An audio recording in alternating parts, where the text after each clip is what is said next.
The Pan American Highway is a network of roads stretching from Prudhoe Bay, Alaska, to Ushuaia, Argentina, a distance of around 48,000 kilometers (30,000 miles).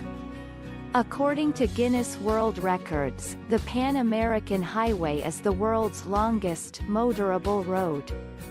However, it is not readily possible to drive all the way since the route is interrupted by the 160-kilometer-wide Darien Gap between Central and South America. The highway consists of both official and unofficial elements. The official section runs from Nuevo Laredo, Mexico on the U.S. border to Buenos Aires, the capital of Argentina. However, there are extensive unofficial sections to both the north and south of this.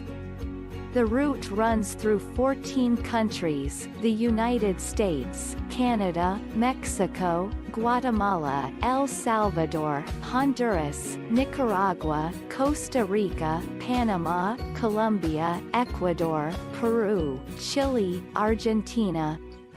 In the process, it passes through all the major climate zones and many varied landscapes including Arctic tundra, boreal forest, mountains, prairies, arid deserts and tropical jungles.